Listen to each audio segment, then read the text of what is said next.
É o treinador do Benfica. Exatamente, vamos ver. Porque muitas vezes não sabemos como ou onde reclamar, vamos dar-lhe a conhecer ao longo do programa algumas das entidades a que pode recorrer. Mas apresentar uma reclamação não é sinónimo de ter o caso resolvido. Vejamos este exemplo. Carlos Ganhão comprou um telemóvel no final de dezembro de 2006.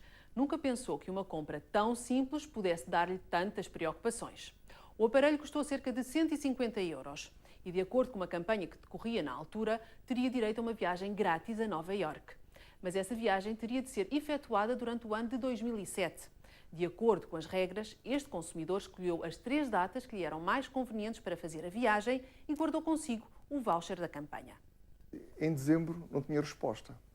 Através do número contactei em Incentivo Flash e a resposta que foi dada é que a campanha tinha sido um êxito, que havia muita gente à espera e eles não tinham tido a oportunidade. Não tinham tido a oportunidade para oferecer a viagem a tanta gente. Carlos Ganhão desconfiou de imediato das explicações apresentadas pela empresa Incentive Flash. Por isso exigiu uma resposta até o final do ano, mas essa nunca chegou. Em janeiro contactou novamente a empresa, mais uma vez, sem sucesso. Foi então que resolveu apresentar queixa na DECO e no Departamento de Investigação e Ação Penal. Eu apresentei queixa ao DIAP e alguma relutância da própria inspetora em aceitar a queixa, só depois de falarem com o procurador, é considerar isto uma burla ou um fraude. Passado cerca de mês e meio, recebi uma resposta do DIAP em notificação para arquivamento. E no próprio processo é referido que existe uma situação que dá cobertura ao desenvolvimento destas campanhas, que é a astúcia, o que a lei permite. Portanto, o que desacredita, de certa forma, todas estas campanhas. É um engodo para o consumidor. O DIAP adianta que, e passa a citar, o que se verificou neste caso foi um incumprimento contratual, o qual deverá ser encaminhado para outra instância pela inexistência da prática de qualquer crime. Face a esta resposta, o consumidor continua à espera de uma outra resolução para o seu caso. O reclame entrou em contacto com a TMN, que disse não poder, neste momento, prestar qualquer esclarecimento, uma vez que a situação se encontra ainda em análise. Tentámos também entrar em contacto com a Incentive Flash, empresa-alvo da reclamação, mas até à data de gravação deste programa não obtivemos qualquer resposta. Para além dos prémios, são também inúmeros os casos em que os consumidores são aliciados com facilidades de pagamento. Vejamos um desses exemplos. Maria Helena Reis recebe um telefonema em 2007 de uma empresa de vendas ao domicílio. Em causa estava um trem de cozinha. Embora relutante, acabou por aceitar uma demonstração em sua casa. Portanto, telefonou-me uma senhora a perguntar se eu não me importava de fazerem uma demonstração de umas panelas que eram muito boas, a vapor, e que fazia a comida muito saudável, portanto, e eu disse que não estava interessada, porque não estava em condições financeiras para poder fazer compra nenhuma e muito menos na altura do ano que era perto do Natal e, portanto, não estava interessada. Esta consumidora não estava interessada, mas depois de ouvir a demonstração por parte do vendedor e depois de lhe terem sido prometidas várias facilidades de pagamento, acabou por assinar o contrato que não leu. Confiar na boa-fé do vendedor transformou uma simples aquisição numa verdadeira dor de cabeça. E ele então disse, então vamos fazer o seguinte, nós vamos fazer o contrato e a dona Helena não começa a pagar em dezembro, estávamos no fim de novembro, nem em janeiro, nem em fevereiro, nem em março, lá para abril ou maio. Eu disse sim, maio para mim era o mês ideal, que já não tinha então mais nada, só as despesas normais. E então pronto, ele não tem mais nada, vai ao carro, então a dona Helena vai buscar o cartão de identidade, o número de contribuinte e o número do NIB.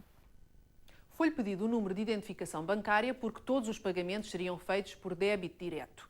O que Maria Helena não sabia era que ficaria depois presa a um contrato com a Credibon, uma empresa de financiamento. Só mais tarde se apercebeu da gravidade da situação quando recebeu uma carta desta empresa.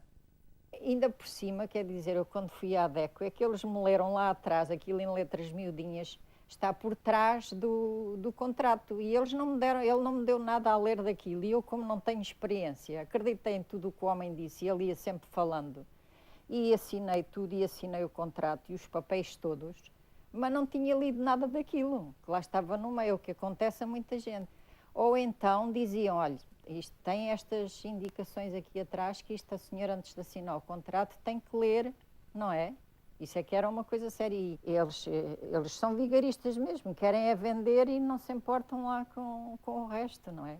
A carta da Credibon era clara. Esta consumidora teria de pagar quase 1.600 euros durante 40 meses. Mas até agora Maria Helena não pagou e diz que nem faz intenção de pagar. Para ela, a responsabilidade é da AMC Portugal, empresa com quem celebrou o contrato. Para esclarecer este caso, o Reclame tentou contactar esta empresa, mas até à data de gravação do programa não obtivemos qualquer resposta. Em estúdio temos hoje Ana Tapadinhas, da DECO, e Fernando Viana, do Centro de Informação e Arbitragem do Val do Cávado. Muito obrigada aos dois por terem vindo. Ana Tapadinhas, em Portugal existem muitos organismos diferentes ligados aos direitos do consumidor. O que é que poderia ser feito para agilizar estes processos?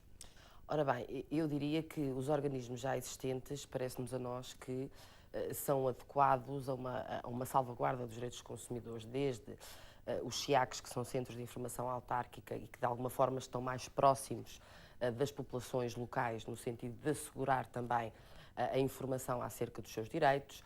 Os centros de arbitragem são também absolutamente essenciais na medida em que traduzem verdadeiros meios alternativos de resolução de conflitos, e sabendo nós que, quando se fala de conflitos de consumo, naturalmente que o consumidor não se vai dirigir a um tribunal para resolver uma situação decorrente de uma lavandaria, de uma prestação de serviços defeituosos de uma lavandaria. Portanto, eu diria que, e também a DEC e as restantes associações de defesa do consumidor, que estes organismos parecem-nos a nós suficientes para a salvaguarda efetiva dos direitos dos consumidores, até porque naturalmente cada um deles tem um fim e uma especificidade. Mas os consumidores pensam que estão informados ao nível de saberem que associação ou que organismo se deverão dirigir, ou ficam um pouco dispersos nas suas queixas e muitas vezes não sabem bem aquilo que hão de fazer? Por um lado, os consumidores não sabem, de facto, a que organismo devem recorrer para salvaguardar os seus direitos.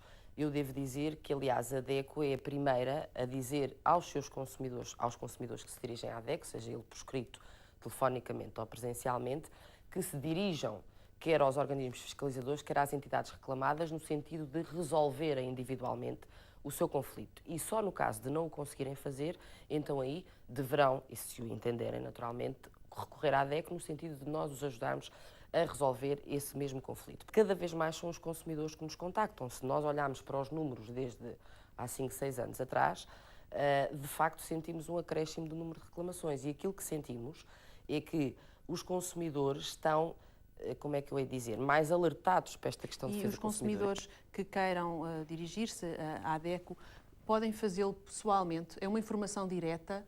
Ou... É uma informação direta, desde que se trate de um conflito de consumo.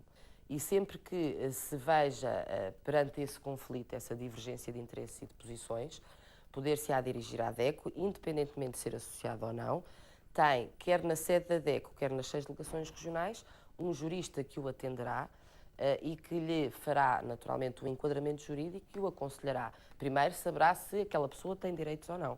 E a nível de instâncias externas, quando um consumidor português não aceita a resolução do seu caso, há a possibilidade de recorrer além fronteiras, para Bruxelas, por exemplo? Naturalmente, ao Tribunal de Justiça das Comunidades Europeias... E os consumidores estão informados nesse sentido? Sabem que tem mais uma hipótese? Pois, acredito que não, porque, enfim, eles já têm algumas dificuldades em conseguir resolver o seu conflito, pese embora saibam que estão lesados em determinadas situações. Sempre que a DECO recebe uma reclamação em que esteja em causa um conflito transfronteiriço, naturalmente que remete este processo para o Centro Europeu do Consumidor cá em Portugal, que depois fará as diligências junto do seu homólogo noutros países. Muito obrigada. Muito obrigada. DECO, por exemplo, é o que me vem à memória e acho que é o que toda a gente reconhece. Sei a ASAI, sei a da DECO, Instituto de Defesa do Consumidor. Talvez a DECO, talvez a ASAI, que anda aí tanto na moda e tão falada. O Instituto de Defesa do Consumidor, que é do Estado, e a DECO, que é um organismo privado. Temos a ANACOM, que representa as telecomunicações.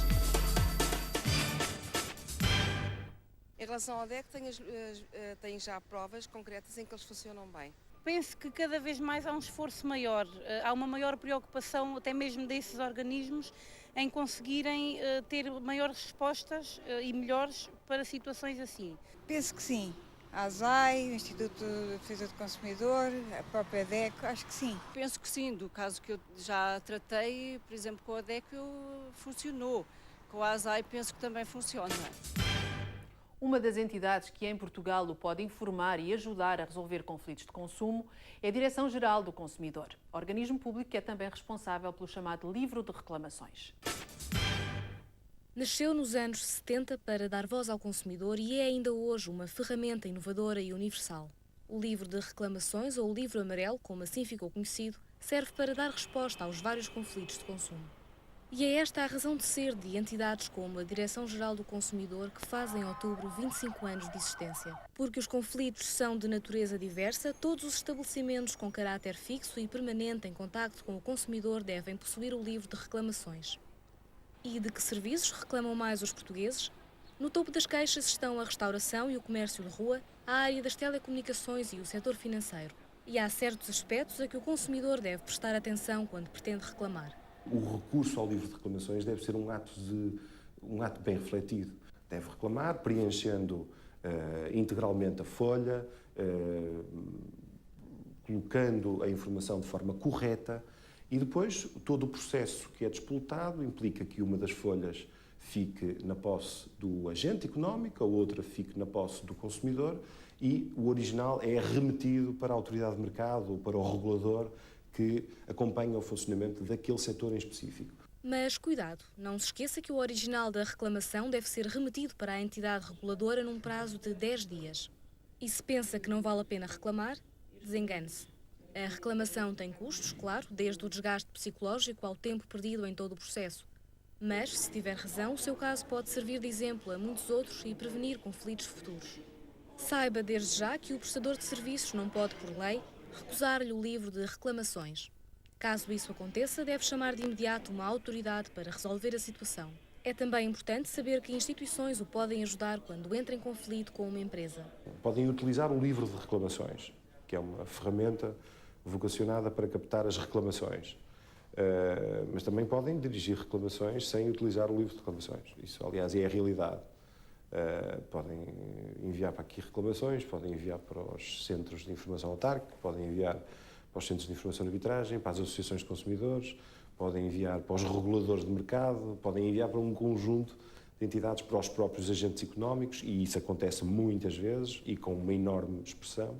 Em caso de dúvida, pode entrar em contacto com a Direção-Geral do Consumidor por telefone ou e-mail ou consultar o sítio na internet em www.consumidor.pt. E não esqueça, reclamar é um dos direitos mais importantes que tem, enquanto consumidor.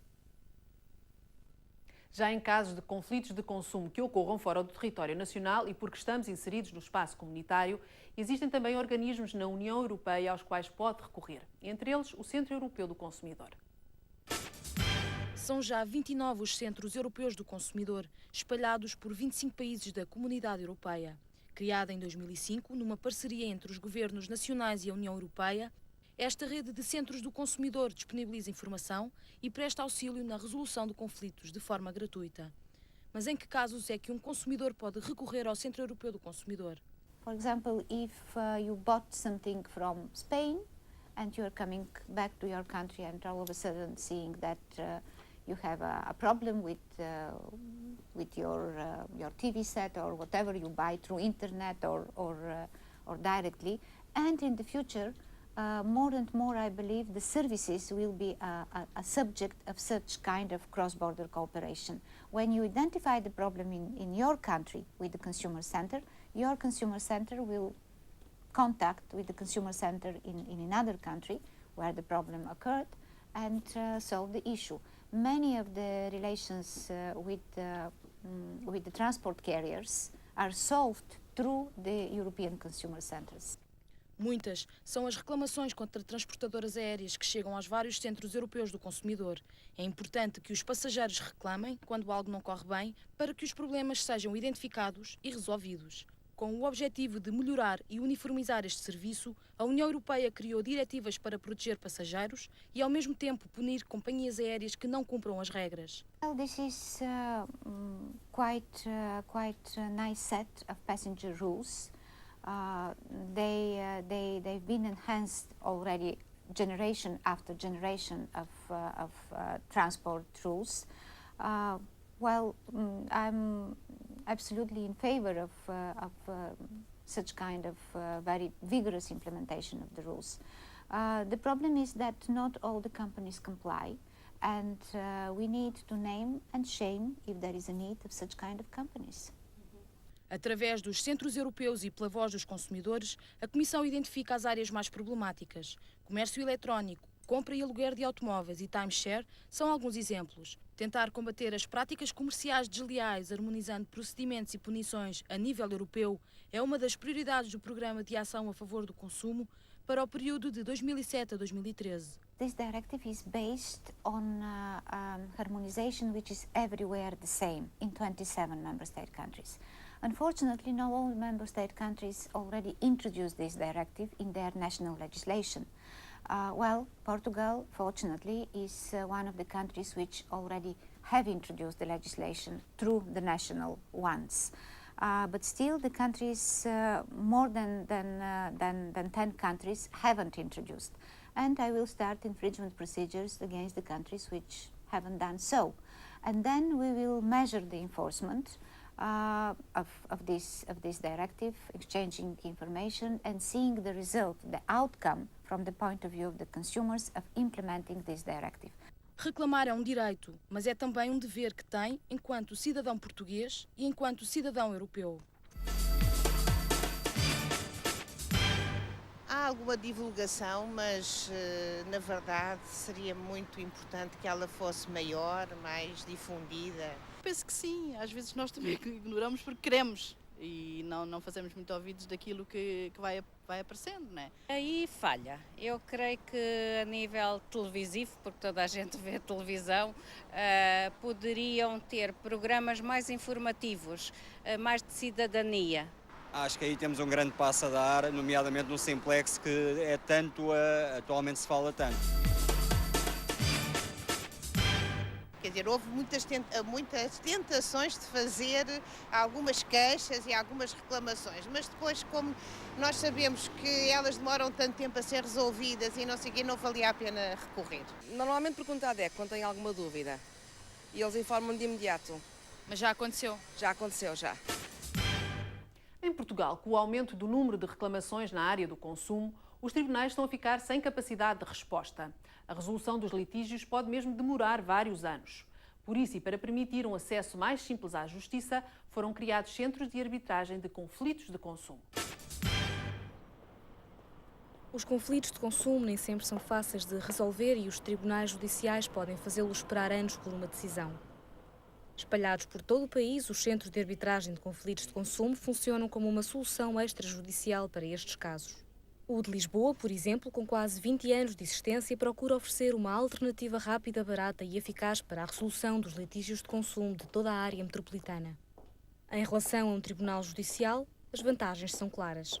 Por comparação, se é que se pode comparar, eu dir-lhe-ei então que é naturalmente a celeridade. Portanto, o processo é resolvido num prazo de 30 a 40 dias, portanto, logo por aí há uma vantagem. Mas a vantagem essencial é o efeito pedagógico que estas decisões têm em casos futuros. Com um tribunal arbitral e um serviço de apoio jurídico, o Centro de Arbitragem de Conflitos de Consumo de Lisboa resolveu em 2007 mais de 950 casos, a maioria através de mediação. Quanto aos custos, todos os centros funcionam gratuitamente. Esta é uma justiça que pretende estar mais próxima do consumidor para ajudar em cada fase da reclamação. O consumidor, quando vai junto da empresa para reclamar de uma qualquer circunstância, não deve ficar só por essa reclamação verbal, se as coisas não correm bem, mas deve preocupar-se em escrever uma carta. E nessa carta colocar a questão e dar um prazo para a empresa refletir sobre a situação. Pode não ter realmente nenhuma razão o consumidor na sua pretensão, mas pelo menos deixou por escrito a sua preocupação e deu um prazo à empresa para que ela respondesse. Isso vai-lhe ser de muita valia para mais tarde vir a discutir a questão aqui no centro. As sentenças proferidas pelo magistrado do Tribunal Arbitral têm a mesma força que as de um Tribunal Judicial de primeira instância. O juiz pode suspender o julgamento para que sejam efetuadas peritagens, estas sim com custos para ambas as partes envolvidas no processo. Mas nem sempre o consumidor tem razão. Por isso, deve procurar informar-se sobre os direitos que tem e saber que procedimentos cumprir. Porque ficar à espera que os problemas se resolvam por si é adiá-los e negar a própria justiça.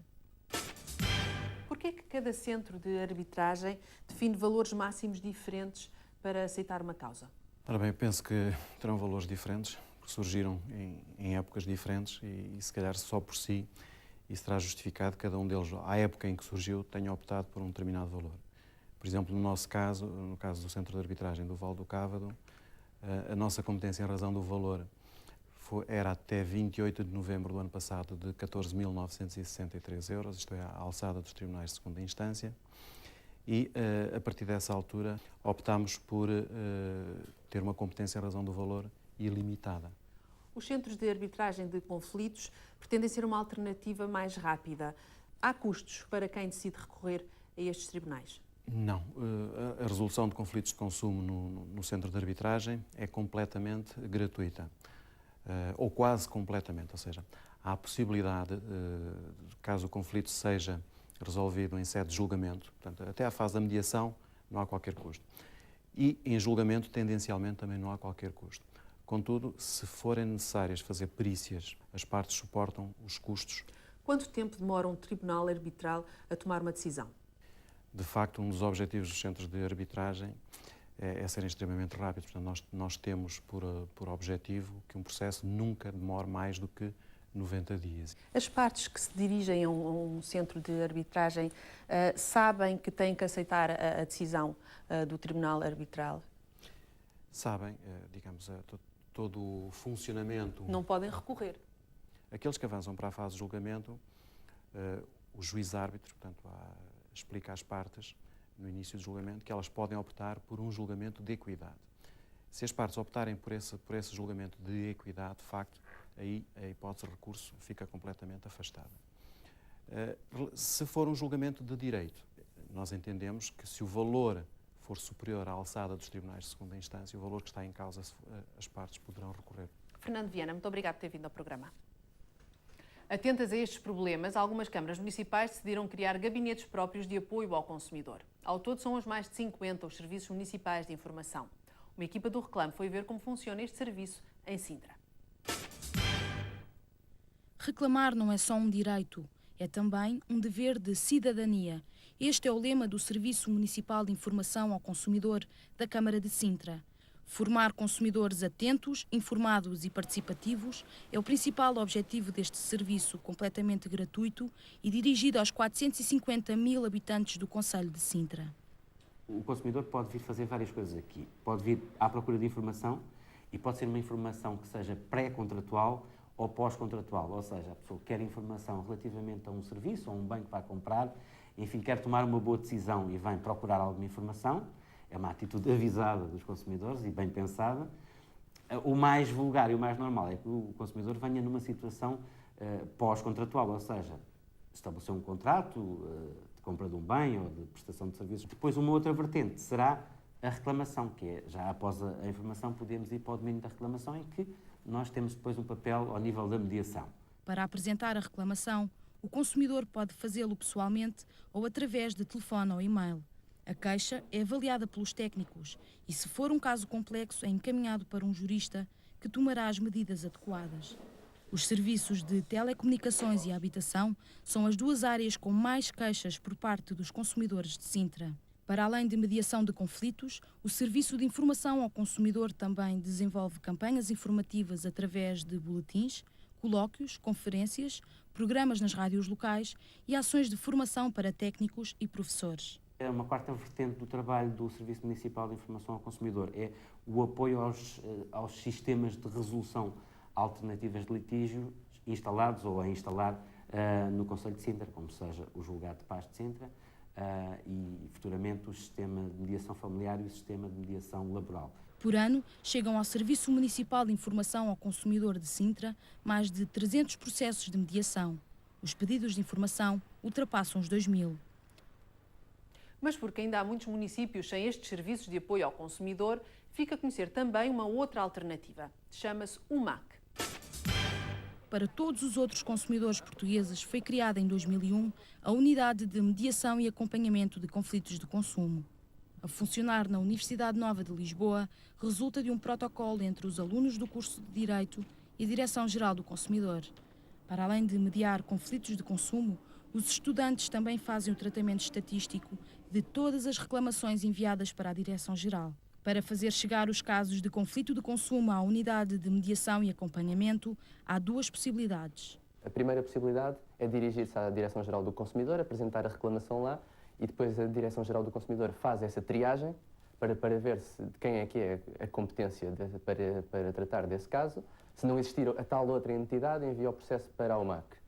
A outra possibilidade é contactar-nos diretamente, sendo que, nesse caso, nós também enviamos o processo para a Direção-Geral do Consumidor para que possa ser feita essa triagem e, eventualmente, voltarmos a receber o processo aqui. Ou seja, passa sempre pela Direção-Geral do Consumidor, até para ser atribuído um número de processo e para que tenham conhecimento de que esse caso está a ser aqui tratado. Se o caso puder ser enviado para um Serviço Municipal de Informação ao Consumidor ou para o Centro de Arbitragem, não pode ser tratado pela Unidade de Mediação e Acompanhamento de Conflitos de Consumo. Para todos os outros casos, basta telefonar ou enviar a reclamação por fax ou e-mail. Normalmente recebemos o processo, informamos o consumidor daquilo que vamos fazer, esclarecemos algumas dúvidas com o consumidor quanto à reclamação e depois enviamos uma carta ou um fax à empresa a pedir-lhe que se pronuncie sobre os factos apresentados pelo consumidor. O objetivo é ambas as partes chegarem a um acordo de forma amigável. Desde 2001, a Unidade de Mediação e Acompanhamento já tratou de 1.500 processos de conflitos de consumo. 57% foram resolvidos a favor do consumidor. Se é utilizador do cartão de crédito ou pretende vir a ser, fique agora atento às informações e conselhos aqui deixados pela DECO. Hoje vamos falar de um bem conhecido e muito utilitário e certamente todos nós teremos, ou quase todos nós, nas nossas carteiras, o cartão de crédito. O primeiro aspecto que deve ser colocado é como utiliza o cartão. Se é um mero instrumento de pagamento, bem, à partida não tem grande problema acumular os cartões. Portanto, se é de facto fazer o pagamento e diferido. A segunda questão tem a ver se é um utilizador do crédito associado ao cartão. Bom, aqui a questão coloca-se e há que ter algum cuidado sobre isto. Em relação ao aumento de pagamento, se está a pagar a anuidade do seu cartão, saiba que, em termos gerais, cada vez mais instituições estão a transformar isto em custo zero. Em termos de crédito, há que ponderar muito bem e deve, sobretudo, e em termos gerais, ser utilizado em situações de dificuldades pontuais. Porquê? Porque normalmente o crédito no cartão já vem depois de um crédito à habitação, muitas vezes de um crédito automóvel, e são créditos a somar a créditos. Verifique como está o seu orçamento na relação despesas-receita e provavelmente consegue cortar em termos de despesas. Boas compras. Chegamos assim ao fim do programa de hoje. Já sabe, se quiser contactar-nos, pode fazê-lo através do apartado 1015 2731 901 Barcarena ou então através do e-mail info@retinaazul.pt. Obrigada pela sua companhia. O Reclame volta para a semana.